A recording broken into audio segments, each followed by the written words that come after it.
This month we will be talking about the future and looking at the next generation of SoCs, as well as the new PinePhone KDE edition. This is the video version of the community update, so this will not include as many details as the blog post, but this video should give you the synopsis of the community update. We are happy to let you know that there are now sub-forums for the PineCube and the SOEdge SBC.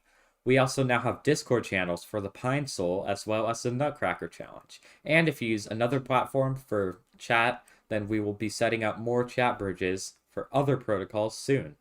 We are also proud to announce that we have made our donations to the Post-Market OS team from the PinePhone Post-Market OS Community Edition. We are very grateful for all their work they have put into the mobile Linux community in the last few months, and we firmly believe that this sizable donation will be put to good use and benefit all Linux on mobile development. Unfortunately, there have been some issues with our chat bridge. We are forced to disconnect IRC from our chat bridge because of some issues with IRC. There's also been some delays in the bridge while people are talking. As a result, the chat bridge is going to have to be reworked, so we are going to see some downtime for a day or two sometime during January. We also found out recently that 1 in 100 Manjaro Edition PinePhones are shipping with Post-Market OS instead of Manjaro. We are sorry for this error, but luckily it is very easy to fix just by flashing Manjaro to the eMMC using Jump Drive. Recently, we launched the Nutcracker Challenge, which is our reverse engineering effort to create a 100% open source drop-in replacement for the Wi-Fi and Bluetooth. If this challenge succeeds, we will be able to make PinePhones as well as Pinebook Pros among other Pine devices that have 100% open source Wi-Fi and Bluetooth firmware. After the announcement of this challenge, we immediately received a lot of attention, and in the time of writing this video, we have received 86 pull requests, 49 of which have been merged.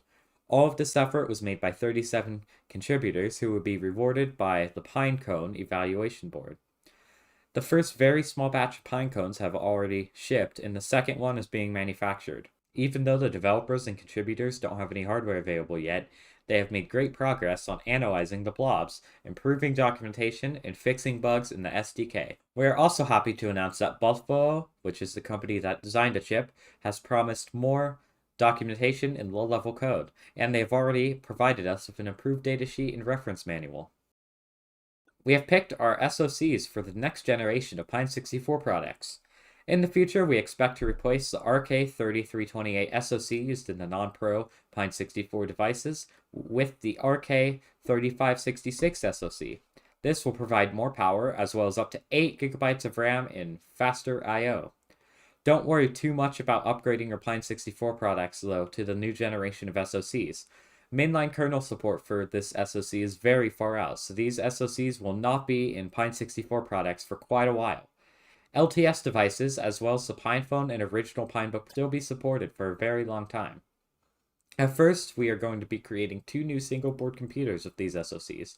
One will be a standard single-board computer, while the other one will be aimed at developers, so that developers can bring up Linux builds on the platform and port their code to it.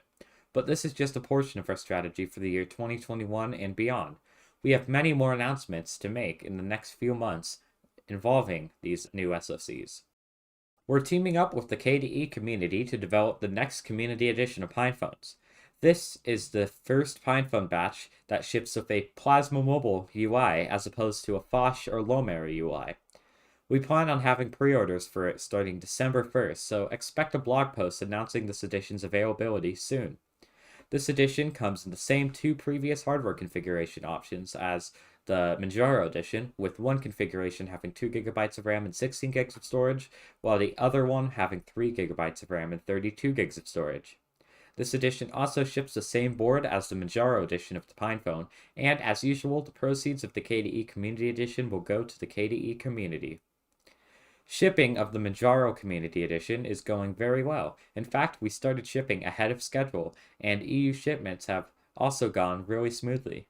We also now sell the 3 GB of RAM, 32 GB of storage, 1.2B main board on the Pine Store, and owners of the PinePhone Braveheart and Ubuntu Touch Community Editions of the PinePhone get a discount as a thank you for being early adopters. So if you're looking for an upgrade, if you have an older PinePhone or if you bought the cheaper model, you can do that now.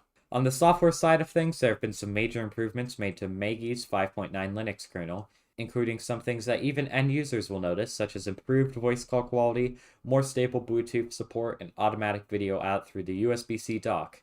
The phone also feels more responsive after a pull request from Maggie, because the refresh rate is now 60 Hz, which has been increased by 1/3 of the original display rate.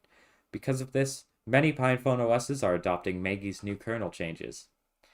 Finally, we have been making great progress on the QYO iOS charging case, and it's going to enter production very soon, and we expect it to be available early next year. The Pinebook Pro docking deck has entered production, and will be available for pre-order very shortly. The Pinebook Pro docking deck now works on kernels 5.9 and onwards thanks to IUFan, and the Manjaro build that the Pinebook Pro ships with will support the dock out of the box in the future. The docking deck is perfectly color matched to the Pinebook Pro, and it has the same type of coating on the metal, as well as a Pine64 logo and certification on the bottom, so it won't distract you from your Pinebook Pro while it's plugged in. Thanks to Armbian, we also now have well-maintained builds of Debian and Ubuntu for the Pinebook Pro, both of which include XFCE. There is also a brand new build of FidoOS, which is a Chromium OS fork that allows support for Android and Linux apps.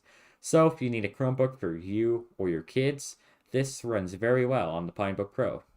Pinecil has entered production and the firmware has been polished up, so you will be able to purchase one later this month or early next month. It not only functions well, but it looks great and it's very compact. The SOEdge compute module will be available in the Pine store soon.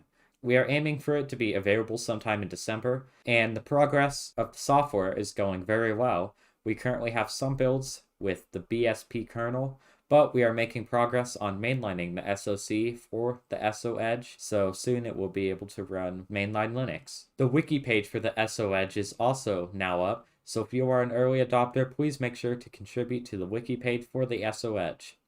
Anyone who has member status on the Pine64 forum can contribute to the wiki page for it, so please help with the SOEdge's documentation. InfiniTime has been receiving a lot of feedback from users and contributions from developers.